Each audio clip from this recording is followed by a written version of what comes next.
Assalamualaikum warahmatullahi wabarakatuh. Kenalkan, nama saya Soleh Triogo, peserta pelatihan dasar CPNS Provinsi Sulawesi Barat, Dinas Kehutanan Provinsi Sulawesi Barat, UPTD KPH Karossa. Baik, di sini kami akan membahas mengenai seputar wawasan kebangsaan. Namun, sebelum itu, ada baiknya rekan-rekan memperkenalkan diri masing-masing secara singkat. Dipersilakan kepada Saudari Restu terlebih dahulu. Assalamualaikum warahmatullahi wabarakatuh. Waalaikumsalam warahmatullahi wabarakatuh. Perkenalkan, nama saya Andi Nurastuti Radika, peserta pelatihan dasar CPNS Provinsi Sulawesi Barat, Unit Kerja RSUD Provinsi Sulawesi Barat. Saya kembalikan. Baik, terima kasih. Kemudian dipersilakan kepada Saudara Aksan. Baik, atas kesempatan yang diberikan. Baik, perkenalkan, nama saya Muhammad Aksan, peserta Latsar CPNS 2021, Provinsi Sulawesi Barat, Dinas Kehutanan Provinsi Sulawesi Barat, Unit Kerja KPH Karossa. Saya kembalikan ke moderator. Terima kasih. Itulah tadi perkenalan singkat kami sebelum melakukan pembahasan mengenai wawasan kebangsaan. Saya akan menjelaskan secara singkat apa sih yang dimaksud dengan wawasan kebangsaan. Wawasan kebangsaan adalah konsep yang membedakan bangsa Indonesia dengan bangsa-bangsa lain di dunia ini. Tujuan utama wawasan kebangsaan adalah membangun dan mengembangkan persatuan dan kesatuan. Dan salah satu manfaat dari wawasan kebangsaan adalah timbulnya rasa menjiwai semangat bangsa. Kemudian kita melihat soal sejarah. Dari sejarah kita bisa lihat beberapa titik penting pembentukan bangsa Indonesia, dimulai dengan dibentuknya organisasi Budi Utomo dan Perhimpunan Indonesia. Kemudian dilakukan rapat Kongres Pemuda I dan rapat Kongres Pemuda II. Selanjutnya dibentuknya BPUPKI dan PPKI. Nah, terdapat juga 4 konsensus dasar atau 4 pilar wawasan kebangsaan yang terdiri dari Pancasila, Undang-Undang Dasar 1945, NKRI, dan Bhinneka Tunggal Ika. Jadi, saya ingin bertanya kepada rekan-rekan, menurut kalian apa sih pentingnya wawasan kebangsaan sebagai seorang ASN? Bisa dimulai dari Saudara Restu. Menurut saya, sebagai seorang ASN, kita perlu mengetahui wawasan kebangsaan, di mana wawasan kebangsaan ini menjadi pengetahuan dasar bagi seorang ASN untuk melakukan pekerjaannya. Dilihat dari pekerjaan kita yang nantinya akan melaksanakan sistem pemerintahan, maka kita yang menentukan bagaimana bangsa Indonesia ke depannya nanti. Jadi diperlukan wawasan kebangsaan untuk mengetahui bagaimana sejarah terbentuknya bangsa Indonesia hingga landasan-landasan apa yang dapat dijadikan pacuan dalam bekerja sebagai seorang ASN. Mungkin itu saja, saya kembalikan.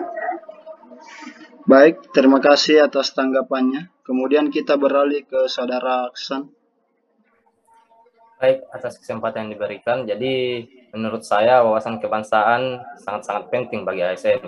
Yang mana kita ketahui bahwa wawasan kebangsaan adalah cara pandang kita serta kesadaran diri kita sebagai warga negara, mengutamakan kesatuan dan persatuan wilayah dalam penyelenggaraan kehidupan bermasyarakat, berbangsa, dan bernegara. Mengapa saya mengatakan sangat penting? Karena sebagai landasan yang kuat dan konsepsional untuk membangun kembali persatuan dan kesatuan bangsa serta jiwa nasionalisme. Apalagi di tengah arus globalisasi dan proses demokrasi yang sedang berjalan saat ini di era reformasi, maka penguatan pemahaman nilai-nilai wawasan kebangsaan merupakan kebutuhan mutlak, utamanya bagi PNS yang rentan terhadap pengaruh luar yang bertentangan dengan perilaku dan budaya bangsa. Karena itu diperlukan upaya peningkatan wawasan kebangsaan dengan membangun karakter agar memiliki wawasan dan motivasi yang kuat, serta memiliki kepekaan dan kepedulian terhadap masa depan bangsa dan negara. Bukan cuma ASN, untuk mengetahui wawasan kebangsaan ini juga perlu seluruh rakyat Indonesia, di mana yang paling terpenting itu bagi generasi muda, khususnya pelajar, sebagai proses dalam pembentukan sikap moral agar memiliki kecintaan terhadap tanah airnya dalam memelihara kesinambungan perjalanan kehidupan bangsa.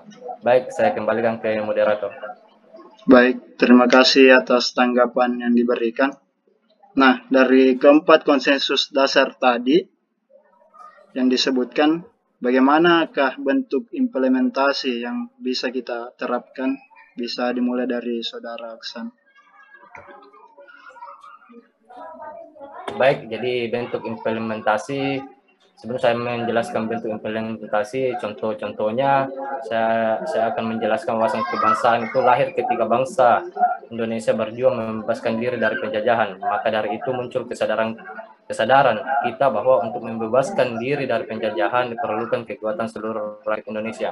Jadi, adapun beberapa penerapan wawasan kebangsaan dalam kehidupan sehari-hari. Yang pertama, menjadikan Pancasila sebagai pedoman hidup bermasyarakat, berbangsa, dan bernegara. Kedua, menumbuhkan sikap nasionalisme dan cinta tanah air. Yang ketiga, menghargai tiap perbedaan yang ada. Jadi, sebagai contoh, seperti di instansi yang saya tempati, ada beberapa teman yang berbeda suku, ras, dan agama. Kita harus saling menghormati, menghargai perbedaan dan keberagaman yang ada. Adapun salah satu penerapan cinta tanah air sebagai ASN, yaitu memakai pakaian batik pada hari Kamis, di mana kita ketahui bahwa batik ini busana khas negara kita. Jadi sebagai upaya agar batik dapat diakui sebagai kebudayaan Indonesia dan salah satu bentuk identitas nasional. Jadi sebagai warga negara Indonesia, kita harus bangga menggunakan dan mencintai produk buatan Indonesia. Baik, sekian dan terima kasih. Baik, terima kasih. Kemudian kita beralih ke Saudari Restu. Menurut saya contoh implementasi yang dapat saya tunjukkan berdasarkan konsensus yang ada. Yang pertama, di Pancasila, ketuhanan yang Maha Esa. Di sini kita dapat mengambil sebagai seorang perawat, kita hanya membantu memenuhi kebutuhan dasar pasien. Semuanya dikembalikan lagi kepada yang Maha Kuasa bagaimana proses pasien untuk bisa sembuh.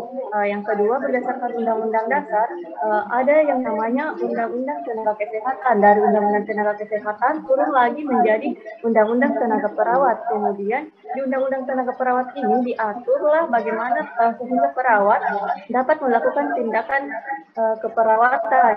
Yang pertama, memiliki surat izin praktek atau SIP.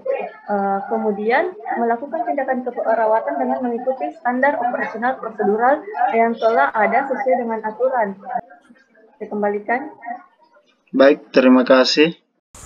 Cukup sekian pembahasan kita mengenai seputar wawasan kebangsaan. Terima kasih telah menyempatkan waktunya. Saya tutup. Assalamualaikum warahmatullahi wabarakatuh.